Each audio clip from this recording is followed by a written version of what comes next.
Students, आज जो हम लोग टॉपिक करने वाले हैं वो टॉपिक है ग्रुप थ्योरी। तो चलिए करते हैं इसको शुरू। सबसे पहले हमें ये जानना बड़ा जरूरी है कि ग्रुप होता क्या है। देखिए, मान लीजिए मेरे पास एक नॉन एम्प्टी सेट है जी। जी क्या है? Non empty set. और मैं इसके साथ एक बाइनरी ऑपरेशन ले रहा हूं स्टार। बाइनरी ऑपरेशन ले रहा हूं स्टार। तो ये जो नॉन एम्प्टी सेट है ये इस बाइनरी ऑपरेशन के साथ ग्रुप तभी बनाएगा जब ये कुछ प्रॉपर्टीज को सेटिस्फाई करे। अब वो प्रॉपर्टीज कौन सी होती हैं देखिए जरा। Number one is closure property. Number one is closure property. अब ये क्लोजर प्रॉपर्टी क्या होती है देखिए जरा।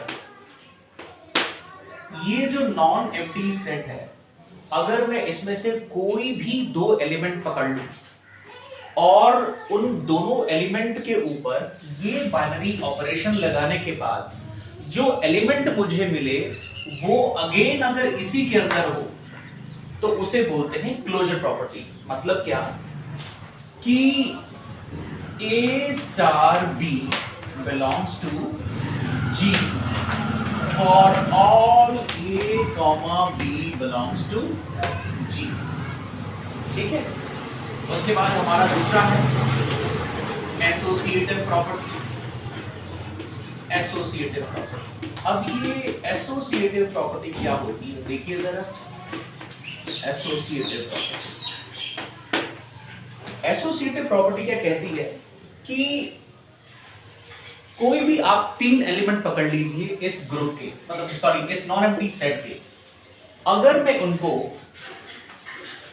जैसे मर्जी ऑपरेट कर लूं, कहने का मतलब है अगर मैं A स्टार B और बाद में स्टार C करूं या फिर पहले B स्टार C करूं या उसके बाद उसको मैं A से ऑपरेट करूं इसी साइन के साथ, तो वो जो दोनों वैल्यूज होंगी वो दोनों वैल्यूज क्या होंगी?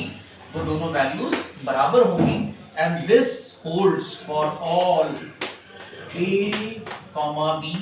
C belongs to G। मतलब ये जो तीनों एलिमेंट्स हैं, ये तीनों एलिमेंट्स होने किसके चाहिए? उस नॉन एम्प्टी सेट के जिसके बारे में मैं बात कर रहा हूं। अब आ जाइए तीसरी प्रॉपर्टी के ऊपर। हमारी तीसरी प्रॉपर्टी क्या है? हमारी तीसरी प्रॉपर्टी है existence of identity. Existence of identity.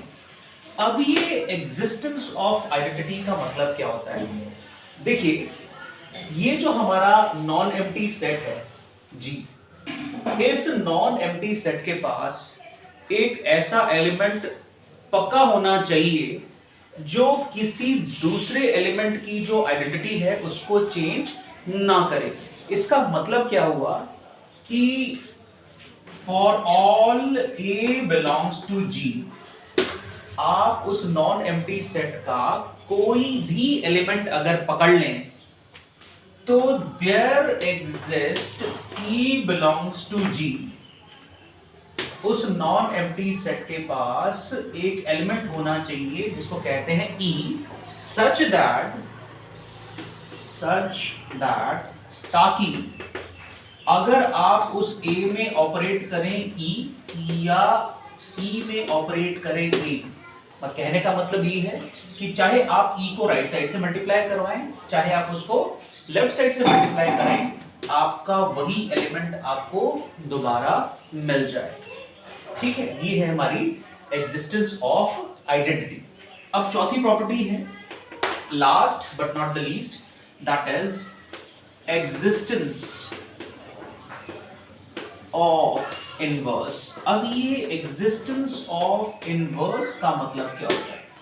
Existence of inverse का मतलब ये होता है कि अगर आप इस नॉन एम्प्टी सेट का कोई भी एलिमेंट पकड़ लें तो उस एलिमेंट का जो इनवर्स होता है कॉरस्पॉन्डिंग टू दिस ऑपरेशन वो भी इसी के अंदर होना चाहिए।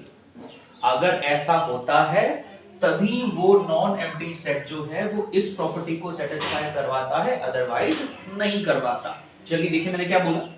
तो मेरा कहने का मतलब क्या है कि for all A belongs to G, आप उस नॉन एम्प्टी सेट का कोई भी एलिमेंट पकड़ लीजिए A, for all A belongs to G, there exist A dash belong to G।